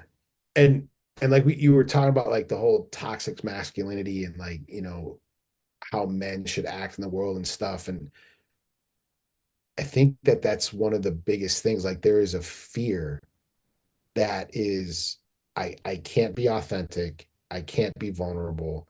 I can't show any ounce of weakness. And then everything that we associate with weakness.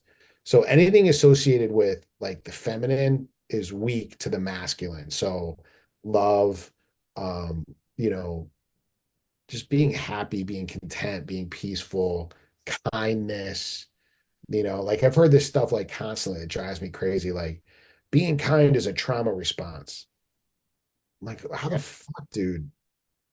Like, why is it bad to be kind? Like, but we're making kindness a disorder now, like a psychological disorder, and there's so many dudes, like, they'll be like, I'm a man.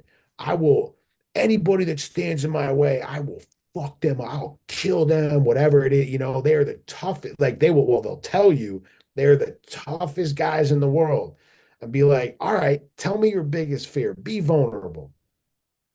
That's bullshit. Yeah, I love You're a that. man, you could do anything, but you can't just be vulnerable, dude. No, that's so true because like if someone actually is vulnerable, I mean that is a tough guy because first of all, the reason why men are not vulnerable because in some ways I agree with you shouldn't be vulnerable because people will take advantage of you. That's why they want you to open up. Like that's why this culture is happening. But if you're actually strong, like let's say if I was vulnerable to you, Keith, right now, I opened up to you and then you took advantage of me, but I'm strong enough. Okay, go ahead. You know what I'm saying? Like I can't tell the future. I don't know your intentions, but I'm strong enough to take that. So when I'm vulnerable, that's actually an act of courage. Yeah. You know what I'm saying? People don't think about it like that. And that's so I loved how you brought that up because I've said the same thing to other guys. I've brought that up to other people. You know what I'm saying? Because some people are just vulnerable. I mean, like, oh man, it's just such a touchy subject, honestly. But I agree with you completely on that. You're not that tough. If you can't open up, you can't say some words to someone.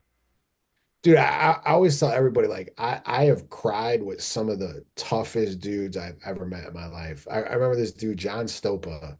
He was in my unit. He was like 6'2", 6'3". He played football for the Florida Gators. And he got kicked off the team because he got caught. He broke his hand and he got caught playing with a cast on. Okay. Um, and so there's probably like more to the story than just that, but Right, right. so he ended up out of college, joined the army, and he can hold like the 60 machine gun. He can hold it like as a pistol, right? So we walked up to this compound one day in Bosnia, and these dudes came out, and this dude had his AK like pointed right at my face. Like I just it was I stopped at the worst place, it was like right in front of the gate. So I put my selector lever onto semi so that if he shot me like on the recoil, I was hoping I could take him out.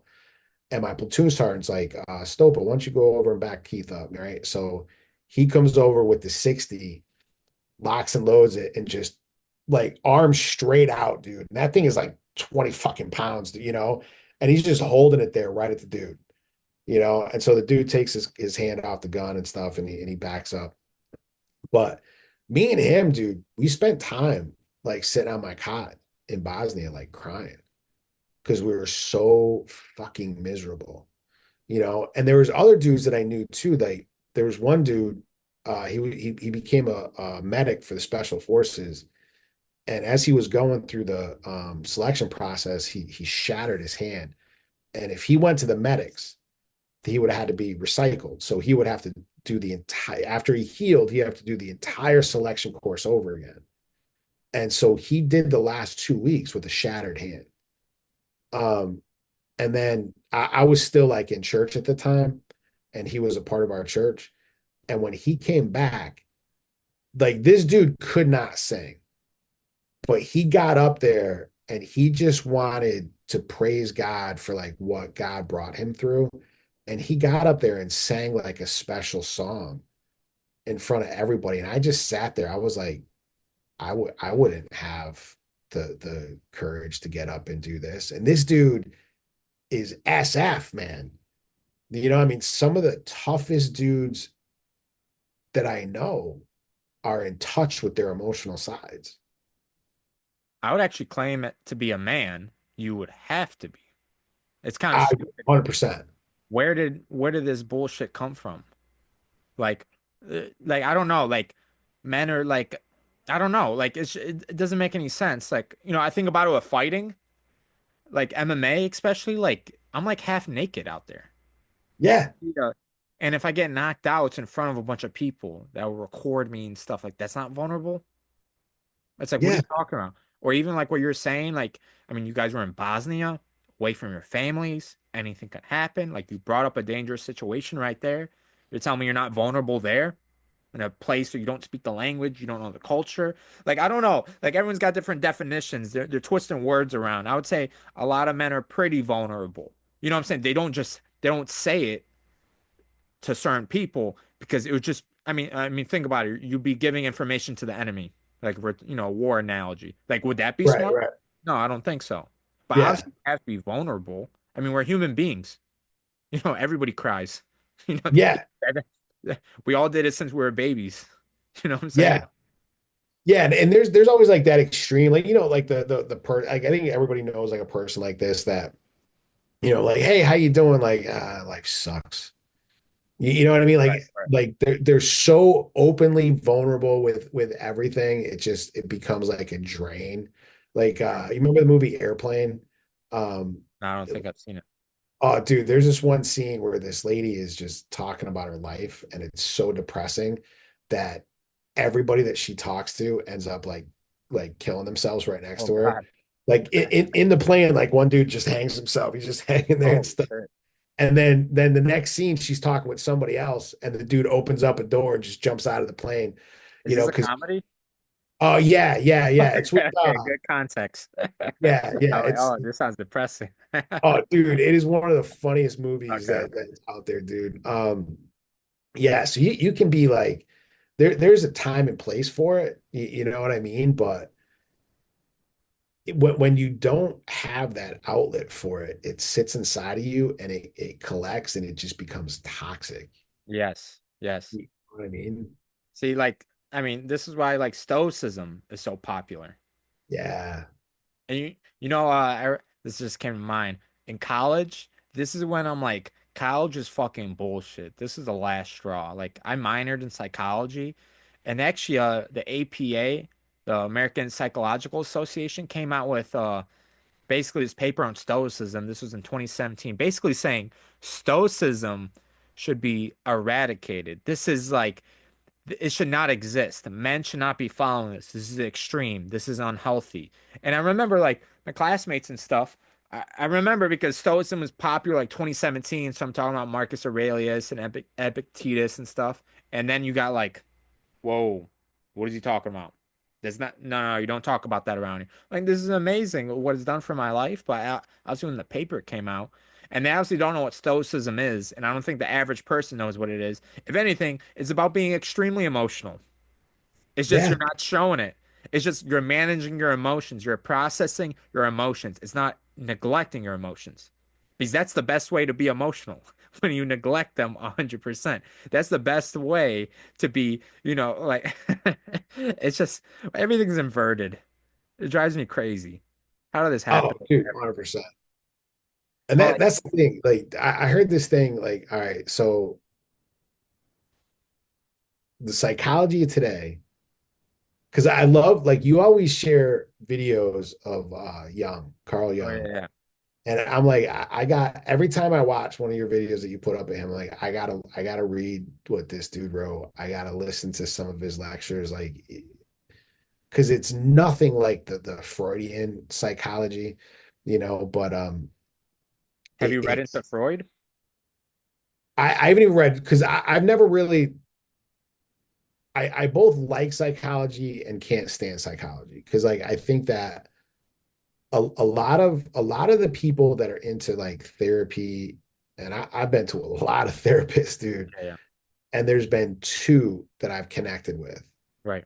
Let's say out of 10 total, there's been two. And most of the therapists that I know are just batshit crazy. You know what I mean? Like, dude, I used to work at a mental health program for like a year, but I left because like I'm like, you're not here to help anybody. You're here just to collect money. You're a nonprofit that's just making money Right. off of sick people, Right. but there was a therapist and she was into yoga Yeah. and she's talking to a dude that is schizophrenic. And he pretty much stayed in that mode like the whole time like I knew him. There were sometimes there were moments of like some clarity, but then he would go right back into it where he was, the government's controlling us by the telephone wires and stuff, that type of Wait, stuff. that's not true. It may, Not dude, true. he may be onto something, Go ahead, come on man. up. But she was telling him how when you practice yoga enough, you can teach yourself to levitate. And I'm like, why the fuck are you saying this to him? You know what I mean? Like, Yeah, you take it the wrong way since he's yeah, like mentally ill. whether that's true or not, and I personally don't. I mean that people can definitely do some amazing things with their body, like when they have Sure. that mastery of it. But levitation, like I don't know about that one, man. You know what I mean? Like breaking the laws of physics. Um, It depends who and you're talking to. I've had friends that are schizophrenic, and obviously you could already tell I'm kind of out there. But I realized when I spoke to them, I need to be very grounded. yes, You know what I'm saying? Because they need that yin and yang. You know what I'm saying? We're meeting together, like they need that. Because maybe if I'm talking to someone that's like, I don't know, 9 to 5, stuck in the matrix, I go to them and speak to them on this. It's refreshing, it's new, it's a great conversation. So it's a time and a place. I could see where she made the yeah. mistake. I mean, like maybe is she new to therapy? Like, No, no, no, no. She'd been doing it for I don't know, like 10 years or so. Oh shit. Okay. Then maybe I don't know. Maybe she's doing the right thing. Yeah. Telling people to Yeah. levitate. Yeah. No, I know where you're coming from though. Exactly. Like I agree with you on that. But go ahead. Yeah. Go ahead. Um, but like people need to learn like psychology just like every oh yeah. Sorry. I remember where I was going. So again, like the Rockefellers, they this is the way I heard it. If it's true or not, I don't know. I think I might have like listened to someone explaining it on a video on social media, which I take with a grain of salt. But so Rockefeller wanted to patent cannabis and different other healing plants. And when he was told that you can't patent a naturally growing plant, he realized that oil derivatives can act as a combining compound, and he can create pharmaceuticals. Mhm. So a lot of the pharmaceuticals that we have, like all those compounds that like combine everything together, are just the toxic sludge that comes off of like refining oil. Yeah. And and uh and so he started dumping tons of money into universities, giving them these major endowments and grants and stuff, like multi-millions of dollars. And on the side, he was also creating psychology textbooks. And so he would go up to a college and be like, $30 million, it's yours. Do what you want with it. However, you have to teach your psychology course by using my textbooks. Mhm. Right. And it was all about diagnose and then medicate. Right. And like one of the books I got, that's my bookshelf compared to yours. I'm building it though. Um, called The Body Keeps a Score. And this dude, I forget his first name, but his last name is Vanderkolk. He helped write the DSM manual, that diagnostic and statistical manual that they use to diagnose people. And in the third edition, they wrote a preface in there that said, "This manual is not to be used for diagnostic purposes." Wow. He explained that it's like these are patterns where if you see these patterns in somebody, maybe they have depression. Maybe they're schizophrenic. Maybe they're bipolar. But because we're all different, it might not be. You know what I mean? And now that has become a multi-billion-dollar a Yeah. year industry because every time they come out with a new edition of the DSM manual, every college, like every school out there, every lawyer, every judge, every courthouse, they all have to order it, right? And they're like, whatever, $200 like for the manual, right? So it's become its own money-making thing, and we use it now to diagnose people. Keith, I love you brought that up. And I say this all the time just to trigger people. Maybe this is the disruptor in me, but this is why I say mental illness doesn't exist. I've definitely suffered from it. I've suffered from it. That's just the trigger people. That's a clip right there. But like, no, Yeah, no, like, no, it just, I mean, because I remember learning about the DSM, and I remember, for example, at the time, they want to put uh pornography addiction in the DSM. And people were like, fuck no. Fuck no. We're not putting that in there. And then I'm like, why wouldn't they put that in there? And then I realized in school, well, insurance wouldn't pay for it because insurance companies are like, you're going to want us to put money into people that can't stop jacking off. Video games was in there. You want us to put money in there to stop playing video games. And in my head, I'm like, no, this is actually an addiction. This is actually an illness. I've seen both. I've seen both of those illnesses in other people. Like, I don't need to be a doctor to know this. I'm seeing it happen in front of me. And then, and obviously they don't file, they don't go through the DSM if you don't have 3 out of 5. But I'm like, this is why I'm saying it's a scam, just to trigger people. But like, you didn't go into my body and be like, this chemical, you have this chemical imbalance. This is the proof. We could show it to you right here. We did these tests. You can't just say 3 out of the 5. Like for schizophrenia, for example, I actually went through that. I'm like, oh my God, am I schizophrenic? Like one of them is leaving, like going on random trips. I'm like, oh my God, I remember this one trip. My friend asked me a week before. I just went to Boston. And everyone's like, where the fuck are you? Oh, I went to Boston. My friend asked me a month ago, a month in advance, hey, you want to go to Mexico? Oh yeah, I just went on a whim. I'm like, oh shit, do I have that? And then I was like going down the list. I'm like, I think as a joke. I'm like, I think I got schizophrenia, guys. They're like, no, man, Emily, shut the fuck. I'm like, I don't know. I meet the standards. I must be, Yeah, right? I mean, this all makes sense. Like, I swear. But like, yeah, that's so true. It's like they're not giving real proof. Like you're not giving me like with the flu, I could see my temperature. I could check other things in my blood. This is real stuff. Well, what about mental illness? And trust me, like again, I was just saying that for a clip, right? But like it absolutely does exist. I've suffered it. I've seen other people suffer from it. But the yeah, thing is, the DSM, I understand not everything's perfect in medicine, but a lot of this just seems like money. Like you brought up and I brought up insurance. You're not doing this to help people. You're doing this for your pockets, and it's not yeah. cool. And dude, look at. I know for me, the help that I've gotten from plant medicine Yes. so far surpassed. I mean, dude, Oh my my my God. anger. I started getting my anger under control when I started smoking weed. Right. So, Oh my Phil God. I tell Barrow. people this all the time. Same with me. One of the only reasons, actually, second reason, first one was sleep. But you could say that's because I'm too angry to go to sleep. But yeah, I'm sorry, I Yeah. interrupted you. I'm just so happy you brought that up. I had a Oh conversation. yeah, yeah, dude, yeah. Like I would go outside like in my garage because I'm not allowed to smoke in my house because my wife hates the smell. But I am the man of my garage. Like no one tells me what to do when I'm out there, dude. Um, yeah, and dude, I would watch like America's Got Talent and I'd be Yeah. smoking. And dude, I remember like there was this kid, he was a 16-year-old kid and he taught himself how to do like aerial dancing thing, like where he would go up like 20 feet on this ring and spin around like 100 freaking miles an hour. And I'd be crying.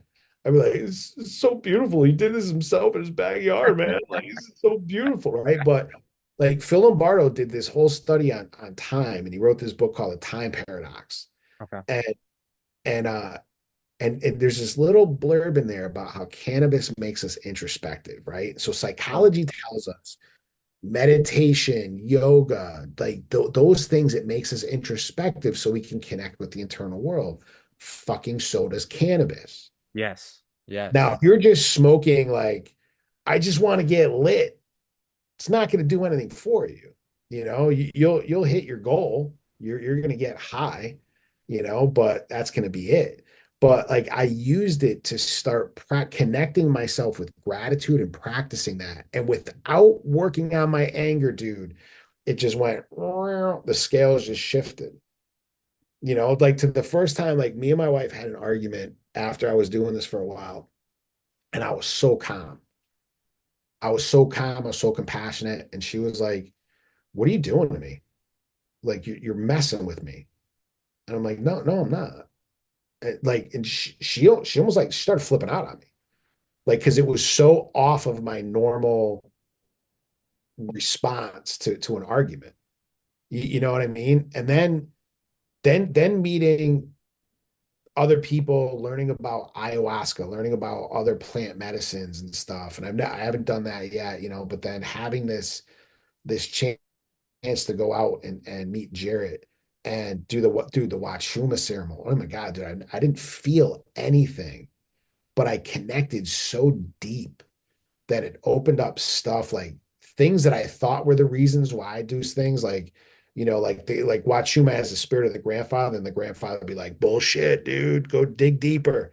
So I'd go deep and I'm like, oh my God, dude, I'm afraid to be seen like, and then the DMT experience where I realized that I'm projecting this false sense of reality onto this curtain that I created, where all I got to do is just peel back the curtain and then there it really is, and seeing that as I'm the creator of my own fear, I gave all the power over to that fear where I was subject to it, where in reality, the fear is subject to me. Mhm. You know what I mean? It'd be like if we actually could kill God. God created us, and then I could just go up there and like, sneak up behind him, and like stick a knife in his throat or something like that. Like that's possible. God's the creator. He knows all things. So it's just not going to happen. So I mean, but the propaganda they spread on plant medicine and now the research that's coming out that shows the absolute fucking benefits of this stuff, is incredible. But there's not money to be made in that. Yeah, yeah, they're gonna figure out how before they legalize this shit. Right. And they're gonna ruin it. Yeah. Like, yeah. Yeah, I know exactly what you're saying. I like how you brought up like people try to get lit with this stuff because I try to talk about cannabis to people and they just like, oh, here's another stoner. And I guess I kind of look like one, right, with long hair and stuff, but like they're like, no, you don't understand. Like some people are like, yeah, don't you hate how it makes you anxious and like it makes you like look at yourself? I'm like, yes, yes, yeah, keep on talking. And they're like, no, no, that's not a good thing. And like, that's not. I'm like, no, yes, it is. That's where I find answers. I'm not gonna say I use it when I'm in a bad state of mind. Like I try to get in a good state of mind, but if I am in a bad state of mind, I'm like, okay, I gotta face up to it. I gotta be brave right now. I gotta be courageous. Like I found so many answers. Like I've had because I'm around a bunch of people closed-minded and stuff. They're like, you can't be doing that and stuff. And I'm like, I wouldn't be the man I am today. And I'm very high functioning with it. I've taken breaks off of it. I'm like, am I gaslighting myself? I've taken breaks. I'm like, no, I actually think I'm better with it. But it's obviously what you're saying because it's a medicine. I'm healing and it's great for anger. You Yeah. can't be angry on it. I could have a gun to my head. You know what I'm saying? And after consuming it, I'm like, it's okay. This is how life is Yeah, supposed I'm like, to be. yeah, do what you That's gotta fake. do. I'm here for you, man. You do what you gotta do. Yeah, yeah. Oh, yeah, it's fucking awesome. I hate the stereotype around cannabis. Another one I hate too is like it makes you lazy. Bro, I just start working. Like I don't understand. Like I built my business on this. I get in this crazy flow state. What are you talking about? You know what that means? You're a lazy person. That's what it means. Because it just makes you sensitive. If you're a lazy person, you become lazier with it. If you're hard working, you become harder working with it. Hell, if you go to average fast food restaurant or anywhere in a warehouse, everybody's high. Everyone's smoking those Yeah, pens. They're all yeah, working their asses off. I yeah, dude. It's how I start my day, man. Before I work, I go out, I pack up some a nice Tiva, yeah, smoke that, and then I come in and I am locked in for hours, dude. And it's not like it'll start wearing off. I'm like, okay, I need more. I need more. I yeah, need more. Like, because once I'm locked in, I'm locked in, right. you know? But dude, I hate to do this, man, but I gotta jump off so I can make that appointment. But we, No, we you're gotta good. keep this thing going, man. No, we're gonna do a couple more because obviously I want to ask you some more things. Like obviously on cannabis, that could be a whole podcast in itself and your Oh business in yeah. general. Like I got so many people. How this could be the last thing. I got so many people that tell me how bad it is for my mind and everything. We could do a podcast just on your business and be like, look, he's helping veterans with PTSD. They've seen the worst things in Yeah. the world. Don't tell me this shit's bad. I got someone right here giving people results, helping people out with this. So stop saying that, okay? And Because dude, if it can help them, it can help me. Okay? and that's like my tagline is I am a stoner spirited life coach. I love it. Because like when I looked into the stoner lifestyle, like it's like I read this thing called the pop book, right? And it said like, like cocaine is the drug of capitalism. You know what I mean? Like Yeah, it's why yeah. all the Wall Street people do it. Like whatever I have, that's mine, and I always need more. All right. And cannabis, you can have like a joint like that. It's like that big left, and there's five people around. It's like we're all getting some of this, dude. Like whatever I have is enough for everybody, not just for me, but for everybody. And I love that, dude. So true. Yeah. Yo, hey, if we do have another podcast, it should just be about cannabis, honestly. And you could put in Dude, your let's plug do and it, man. everything. You know, Yeah. I'm gonna look up like a whole bunch of notes and stuff from that pot because whenever I read, like I just write like notes like crazy. So I'll have stuff like on the history of it, like the prohibition of it, like all of it, like what it does for us. Yeah. yeah, we're definitely doing this again. All right, dude. I can't So wait. yeah, yeah, yeah. All right, I'm gonna stop recording. See how this works now when we stop Oh yeah, recording. we might as well. Yeah, yeah. All right, I'm gonna